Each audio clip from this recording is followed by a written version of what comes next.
میرے شاہ صاحب رحمۃ اللہ علیہ فرماتے ہیں کہ علم بعد جو قید ہو کے لیے کافر مرے نہیں، اب جب ہم کتابیں پڑھتے ہیں تو وہی جاتے ہیں سب کی بھی کتابیں یہ لکھی ہیں کچھ باتیں لکھی ہیں، اس کا کیا حال ہے؟ اچھا ایک بات غور کریں، آپ سوالات کرتے رہیں گے۔ فرض کرو بلے شاہ صاحب نے کہا یا جے سلطان بہو صاحب نے فرمایا علم باجی کرے فقیری کافر مرے دیوانہ ہو۔ اچھا یا تو سلطان صاحب کو ہی سند مان لیا جائے، جو وہ فرما دیں اس میں چل دیں، پھر اتنی بڑی کتابوں کا مقام۔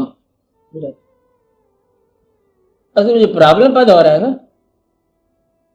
مجھے ہے کہ جب ہم کوئی عمل کر رہے ہیں اس کے پیچھے ایک کویسٹ یا ایک ٹارگٹ ہے کہ ہم اس کام کے لیے کر رہے ہیں۔ کتاب پڑھتے ہیں، ایک کتاب پھر پڑھتے ہیں، ایک کتاب پھر پڑھتے ہیں، پھر کتابیں پڑھتے رہتے ہیں۔ کیوں پڑھتے ہیں کتابیں؟ آپ غور کرو، تصوف کو سمجھنے کے لیے، یہی سمجھ لیں آپ۔ اچھا تصوف جو ہے نا یہ علم نہیں ہے، یہ عمل ہے۔ میں یہی بات بدلے میں آپ کو کہہ رہا ہوں۔ اب کو پرابلم ہے پنکھا نیچے والا آن کر دو کہ یہ جو ہے تصوف علم نہیں ہے، عمل ہے۔ مثلا ایک آدمی دوسرے آدمی کے کہنے پر اپنی دینی زندگی کو ڈالنے کے لیے خوشی سے تیار ہو جائے تو تصوف بن گیا۔ کیا کرے؟ خوشی سے اس نے کہا چلا آیا، وہ چلا گیا، واپس آ جا، واپس آ گیا، تو اتنا علم چاہیے۔ اگوا سے نہیں، اب اتنا علم حاصل کر رہے ہیں، مقام شاعر کا کیا ہونا چاہیے، مقام مرید کا کیا ہونا چاہیے، درمیان میں رابطہ کیا ہونا چاہیے، محمد تفہیم کیا ہونا چاہیے، حاضر کیا ناظر کیا، مطلب واقعات کیا ہونا چاہیے، بہت ساری عمر گزر گئی۔ میں پھر آپ کو بات کی ہوئی باتیں دوبارہ دہراتا ہوں تاکہ جلدی سمجھ آ جائے۔ 60 سال کی ایوریج لائف لے لو، کافی ہے۔ تو آپ کوشش تو کرو گے 90 سال کا 100 سال جانے کی۔ اچھا تکلیف ہی ہوگی، آپ چھوڑو 60 ہی کر 70 لے لو۔ اس میں نے آپ کو پہلے گزارشات کی کہ 60 سال کی زندگی میں 20 سال تو آپ سو جاؤ گے خیر سے، یہ آپ کی مجبوری ہے 8 گھنٹے سو جانا۔ نہیں سو گئے تو پھر آپ ڈاکٹر صاحب آپ کو دیکھو صحت اس لیے آپ کی خراب ہو جاتی ہے، آپ سوچتے ہیں 4 گھنٹے سو، یہ کوئی اچھی بات ہے؟ وہ کہتے ہاں جی یہ بزرگ کہتے 8 گھنٹے، تو 60 سال میں 20 گھنٹے سو جاؤ۔ بچپن کے لا علم زمانے بھی نکال دو اور بڑھاپے کے متفکر اور بیمار زمانے بھی نکال دو۔ بیماری بری بات ہے ڈاکٹر صاحب، آپ کی ذمہ داری ہے کہ بڑھاپے کے زمانے بھی نکال دو۔ آپ سمجھ رہے ہیں بات؟ پھر زندگی کا کچھ حصہ ہم نے بیچنا ہے تاکہ زندگی گزر سکے۔ دفتر میں بیچو گے، دکان میں بیچو گے، اور کسی پرسوٹ میں بیچو گے، پرسوٹ میں تعاقب، کسی چیز کی تعاقب میں بیچو گے، کہتے جناب یہ 8 گھنٹے آپ قبول کر لو تو باقی کے گھنٹوں کے لیے خوراک دے دو، اسی کو کہنا بیچنا۔ کچھ عرصہ بیچتے ہو نا، آپ کو پتا ہے آپ کتنی زندگی میں بیچے ہو، وہ عرصہ بیچ گیا۔ بیچنے کے بعد آپ کی زندگی مبارک، کبھی آپ آنکھیں بند کر کے غور کرو تو باقی کی زندگی آدھی جو ہے نا یہ دوسروں کے لیے گزرے گی۔ ایک کون ہے؟ میرا بیٹا ہے، ایک کون ہے؟ ایک بٹیا ہے، ایک کون ہے؟ تو بٹیا کے گھر والے ہیں نا، ادھر سے لوگ آ گئے ہیں، اب یہ ادھر سے لوگ آ رہے ہیں، اب یہ ادھر سے لوگ آ رہے ہیں، تو دوسروں کی کال پر آپ ریسپانس کر رہے ہیں۔ یہ بھی کیا؟ اب جب آپ سڑکوں پر چلتے ہو، دفتر میں جاتے ہو، تو وہاں کوئی اسلام میٹر نہیں کر رہا۔ بس پہ بیٹھ رہے ہو، گاڑی میں بیٹھ رہے ہو، ٹکٹ لے کے بیٹھنا، صرف کلمہ پڑھ کے بیٹھنا کافی نہیں ہے، ٹکٹ بھی لینا ہے۔ اب باقی جو بچ گیا آپ کے پاس ہے، اس میں آپ نے تصوف کرنا ہے۔ اب میری بات سمجھ رہے ہیں؟ تو اس کو آپ علم کے لیے وقف کر دو تو اس کا عمل کا ٹائم نہیں رہ گیا۔ تصوف کا آپ کو خلاصہ یہ ہے کہ ایک آدمی کے کہنے پر اپنی دینی زندگی کو ایسے ڈھالنا خوشی سے کہ جیسے اس کی رضا ہو. فرض کرو ایک آدمی نے ایک پیر کا کہنے مان لیا، فرض کرو مان لیا، وہ اوپر سے اس نے کتابیں پڑھنی شروع کر دی، کہیں اس کو فرق مل گیا، وہ پھر کیا کرے گا کہ پیر صاحب کو جا کے بتائے گا کہ جناب ہم نے تو کیوں پڑھا ہے. اب پیر اس کو علم دے رہا ہے، وہ پیر کو علم دے رہا ہے، دونوں ہی علم دیا گیا، فارغ ہو گیا نہیں. اچھا عام طور پر یہاں بیچارہ مرید تباہ ہو جاتا ہے کہ وہ جب اپنے پیر کو علم سکھانے لگ جاتا ہے، وہ کہتا ہے دیکھو میں پڑھ کے آیا ہوں اور تم علم نہ سکھاؤ. اگر آپ کا پیر ہو خسرو، آپ کو سکھائے راگ، آپ اسے کوئی راگ سکھا دو، پھر وہ کہے گا تو باہر ہو جائے، تو راگ سے باہر ہو جائے. لہذا تصوف علم نہیں ہے، یہ ایک عمل کی بات ہے. تو وجہ یہ اس کو پتہ ہوتا ہے، اس صاحب بصیرت جسے کہتے ہیں، اسے پتہ ہوتا ہے کہ اس شخص میں کمی کیا ہے. مثلا ایک آدمی مثال کے طور پر ایک آدمی عبادت بہت کرتا ہے، بہت ہی عبادت کرتا ہے اور بہت ہی امیر ہے اور بڑے ہی کنجوس ہے. عبادت بہت کرتا ہے، امیر بہت ہے، کنجوس بہت ہے. پیر مل گیا، پیر کیا کرے گا؟ یہ نہیں کہ تہجد پڑھ، پیر کہے گا پیسہ کھول پبلک کے لیے، اور اس کو یہ بات قبول نہیں ہونی اور اس کے بغیر عبادت ہی قبول نہیں ہونی. امیر آدمی جو ہے 2 نمازیں ایکسٹرا پڑھ کے نہیں بخشا جائے، وہ جو مال جمع ہے تو ریفلا ہے. آپ کو بات سمجھ آ رہی میری؟ تصور یہ ہے کہ اس آدمی کو جو گرا ہے جہاں وہاں کھولو. اس لیے اگر کسی بزرگ نے فرما دیا تصوف کیا ہے تو اس نے ٹھیک فرما دیا کہ کو الف تیرے درکار. یہ نہیں مطلب کہ الف کا مقصد یہ ہے کہ جانا جو ہے آپ کو الٹیمیٹلی گھر سے قبرستان تک. میرا خیال ہے کہ ہمارے قبرستان کے فاصلے قریبی پادی قبرستان 60 سال میں جانا ہے تو کتنی تیز رفتاری چاہیے بھی؟ آرام سے چاہو، ہنگامہ کیا ہے؟ چلے جاؤ گے کہتے ابا دور چلے گئے، دادا جان رخصت ہو گئے، کہتے تھی کہتی ایسی بیٹھیں گے، ایک کس طرح ہو سکتا ہے؟ کہتے باقی لوگ جائیں گے. ایک بندے نے دعا کرا دی زندگی کی. میں نے پہلے کہانی آپ کو بتائی کہ اس کی زندگی کے لیے اس کے کسی دوست نے جو دیوتاؤں کی زندگی رکھتے تھے دعا کروا دی کہ اس کو ہمیشہ کی زندگی دے دو. مل گئی ہمیشہ کی زندگی. کچھ عرصے کے بعد میں بوڑھا ہو گیا، اب موت اسے آ نہیں سکتی. پھر وہ گیا ان دیوتاؤں کے پاس، خدا کے لیے میری جان بخشی کرو، میں مر گیا. انہوں نے کہا تم تو زندہ ہو. کہتے زندہ تو ہوں، جوان نہیں رہ سکتا. چلو آپ کو زندگی مل جائے، جب باپ بیٹے کا غم دیکھے گا، نہیں تو پھر بیٹا باپ کا غم دیکھے گا. دونوں میں سے ایک واقعہ ہوگا، جھگڑے والی بات ہی کو نہیں.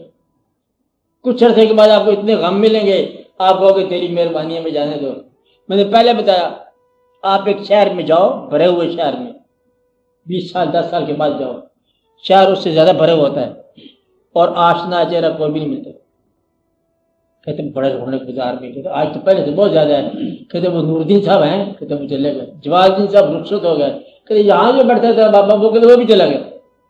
مطلب یہ ہے کہ ایک 50 سال کے بعد سارے شہر کی مکمل آبادی ساری بدل جاتی. اس لیے اتنا بڑا علم حاصل نہ کرو، اتنا علم حاصل کرو کہ آپ کا کوئی عمل شمل ٹھیک ہو جائے. اور نماز وہ کر لو کہ قبول ہو جائے، ماں باپ قابو آ جائیں تو کسی کی خدمت اتنی کر لو کہ بے ساختہ خوش ہو جائے، پوری باتیں ہو جائیں گی. اور بے ساختہ خوش ہو، مجبور نہ کر دینا، وہ خوش ہو جائے. کوئی مال آپ کے پاس آئے تو یہ اس کی راہ میں ایسے خرچ کر دو کہ خوش ہو جائے. یہ سارا کے سارا جو ہے نا تصوف ہے. اور ورنہ یکساں عبادت کا یکساں نتیجہ ہوتا، یکساں عبادت کے یکساں نتیجے نہیں ہوتے. آپ کو پتہ ہی ہے ایک مسجد میں، آپ سب مسجد والے ہو، ایک مسجد میں ساری عمر لگاتار ہر جماعت کے ساتھ پابندی سے نماز پڑھنے والے سارے کے سارے یکساں نہیں ہوتے. آج پھر جوتا گم ہو گیا اور نمازیوں کے علاوہ کوئی بھی نہیں تھا. اب آج میں کیونکہ یہ مزاج الگ الگ رہتے ہیں، 20 سال نماز پڑھنے کے بعد بھی رہتے ہیں. اور خانہ کعبہ کے اندر کوئی واقعہ ایسا ہو جاتا ہے کہنے والی بات نہیں. تو یہ انسان کے جو ہے نا وہ جب تک اس کا باطن جو ہے نا جسے آپ کہتے ہو اس کی اصلاح نہ ہو جائے تو پھر وہ عبادت اس میں نہیں آتی. مسلمان کے ساتھ لڑ جاتے ہیں. اس لیے انہوں نے ٹھیک کہا کہ علم کی اتنی ضرورت رکھو. آپ کتابیں نہ پڑھا کرو. میں نے پہلے کہا کتاب وہ پڑھو جس سے آپ کا کوئی کام ہو، تعلق ہو۔ کتاب یہ انسانوں کی کتاب پڑھو، ہستی کی کتاب پڑھو، یہ کتاب ہے جو باہر ہے کڑی ہوئی کائنات کی، اس کی کتاب پڑھو۔ یہ دیکھے کہ لوگ کہاں سے آ رہے ہیں، کدھر کو جا رہے ہیں، اگر آنا ہے تو جاتا ہی کیوں ہے لوگ، جانا ہی تھا تو پھر آئے کیوں ہیں ہم لوگ، یہ کیا ہے؟ یعنی کہ کچھ عرصہ ماں باپ کی محبت میں رہتے ہیں، پھر اولاد کی محبت میں ہوتے ہیں، پھر کچھ عرصے کے بعد ماں باپ کے ساتھ جا کے مل جاتے ہیں، پھر کچھ عرصے اولاد بھی آگے مل جائے گی۔ ایک بندہ بڑا رو رہا تھا کہتا میرا بڑا صاحب فوت ہو گیا، انہوں نے کہا کوئی بات نہیں، رونے کی کوئی بات نہیں، پھر روئی جائے گا، اچھا روتا کیوں ہے، تم بھی پہنچ جائے گا نا، وہ جلدی کیا ہے، 2-4 دن کی بات ہے، تو بات ٹھیک ہے، اس لیے لمبا ٹوڑ اس میں جھگڑا نہیں ہے۔ آپ اس کو کتابیں پڑھنے کو ضرورت نہ سمجھو، اپنی عبادت میں خلوص کرتے جاؤ، سائیکل آئینہ ہنوز، اسی کو آپ سائیکل کرتے جاؤ، اور پالش کرتے جاؤ، اور پالش کرتے جاؤ، حتیٰ کہ گلیئر آ جائے، چمک آ جائے، خود بخود اس میں عیاں ہو جائے، کوئی اور چیز نہیں کرنی۔ اسی کی کہانی لکھی ہے بزرگوں نے، کہ بدل اس کو 2 دیواریں دی ان 2 لوگوں کو کہ پینٹ کرو، مقابلہ ہے، ایک گروپ نے کیا کیا صرف دیوار پالش کرتے رہے، آئینہ بناتے رہے، دوسرے کا اس میں آیا وہ کامیاب ہو گئے۔ تو آپ صرف اپنے آپ کو آئینہ بنا، پہلے تو اپنے آپ کو ایک آئینہ بنا، وہ خود نکل کے آئیں گے اپنے حجاب سے، جب آئینہ تو بنا تو پھر وہ سارا جن مخفی پھر آشکار ہو جاتا ہے۔ کب؟ پہلے تو اپنے آپ کو ایک آئینہ بنا، پھر مخفی آشکار ہو جاتا ہے۔ اور وہ تو آشکار ہونے کے لیے میرا خیال ہے کہ اس نے اظہار فرما دیا کہ میں ایک مخفی خزانہ تھا۔ اچھا جی، پھر خزانہ تھا، اب چاہتا ہے، میں نے چاہا کہ میں ظاہر ہو جاؤں، تو گویا کہ اظہار اس کا اپنی مدعا ہے، رکاوٹ ہم لوگ ہیں، رکاوٹ وہ نہیں ہے، ہم لوگ ہیں کہ اب جو دنیا میں بیٹھے ہوئے ہیں، ہم اسے رجوع نہیں کرتے، اور ورنہ ہم اس کی طرف رجوع کریں تو پھر وہ تو پہلے ہی اظہار پر راضی ہے، اس کا ظاہر ہونا ہی اظہار ہے۔ یا اپنے آپ کو چھپا دے وہ ظاہر ہو جائے گا، یا اس کو چھوڑ پھر کیا ہوگا، پھر انات والی ظاہر ہو جائے گی، اس کی صدا دیکھتے پھر سے ہو جائے گی بات۔ بہتر یہ ہے کہ آپ نے آپ کی نبی کر لو تو اس کا ظاہر ہو جانا آسان ہوگا۔ کتابیں کی ضرورت نہیں لمبی چوڑی، کتاب اتنی علم اتنا جتنا آپ کے کام آ جائے، اس علم سے کہتے پناہ مانگو جس میں نفع نہ ہو، اپنا فائدہ نہ ہو۔ علم جائے اگر آپ کے لیے حجاب بن جائے اس سے بچو، علم اگر شہرت کی وجہ بن جائے تو اس سے بچو۔ عمل کا علم یہ ہے ایک بڑی ابتدا ہے اس دور کا، یہ دور ایک عجیب دور ہے کہ یہ عمل کا علم جانتا ہے، عمل نہیں جانتا۔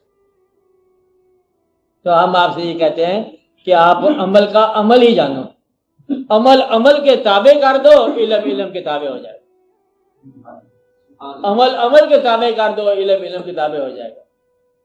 تو صاحبان کشف و کرامت کے عمل کے تابع تم اپنا عمل کر دو، تم بھی صاحبان وغیرہ وغیرہ ہو جاؤ گے۔ میں کشف و کرامت نہیں کہہ سکتا، مطلب کچھ نہ کچھ ہو جاؤ گے۔ جس کا عمل آپ نے اس کے تابع ہوئے اس کا آپ کو علم مل گیا۔ آپ بتا ایسی بات ہے نا، عمل کے آپ برابر نہیں کرتے، آپ علم کی برابری چاہتے ہیں، ایک بات۔ دوسرا بعض اوقات ایسا ہوتا ہے کہ عمل کے برابر بھی ہو جائے تو پھر بھی مرتبہ برابر نہیں ہوتا، اس کو بولتے ہیں ڈیسٹنی، اس کو بولتے ہیں اس کی منشا، کہ اگر آپ سارا بھی کسی بزرگ، کسی بڑے انسان، بڑے سے بڑے انسان علیہ رحمت ہو یا صلی اللہ علیہ وسلم، کوئی آپ علم برابر کا ہی کر لو نا، تب بھی مرتبہ برابر نہیں ہو۔ یہ اللہ کی اپنی شان ہے۔ گویا کہ پیغمبری یا نبوت یا رسالت یہ عمل نہیں ہے، یہ مرتبہ ہے اس کی مرضی کا۔ اب آپ عمل کے عمل تابع کر دو تو آپ امتی سے آگے نہیں نکل سکتے، یہ آپ کے لیے مبارک بات ہے۔ عام طور پر لوگ یہاں کرتے ہیں کہ عمل کے برابر آ گئے نا تو تھوڑی سی مطلب انا میں آ جاتے ہیں، اور لہذا علم اور عمل بھی تھوڑا سا رکھنے والے بعض اوقات مغرور ہو کے چلے جاتے ہیں، مر جاتے ہیں جی۔ کون؟ جو شرعی علم بھی رکھتا ہو، تھوڑا سا عمل بھی رکھتا ہو، اور اس کے اندر انا بھی ہو، بڑی گمراہی کا اندیشہ۔ اور آپ دیکھتے ہیں کبھی کبھی آپ دیکھتے ہیں یہاں آ کے علم جو ہے نا یہ بڑا حجاب بن جاتا ہے۔ اس لیے پہلا اپنا مقام دیکھو کہ ہمارا مقام یہ ہے کہ اگر ہم اس امت کے فرد کے طور پر ہی قبول ہو جائے تو کافی ہے، یہ مرتبہ بہت کافی ہے، تو آگے کیا کرنا ہے؟ کافی نہیں ہے، دیٹس یس بھائی اتنا ہی علم ہونا چاہیے۔ اللہ تعالیٰ مہربان آپ پر۔ ہاں اب آپ سوال کرتے جاؤ۔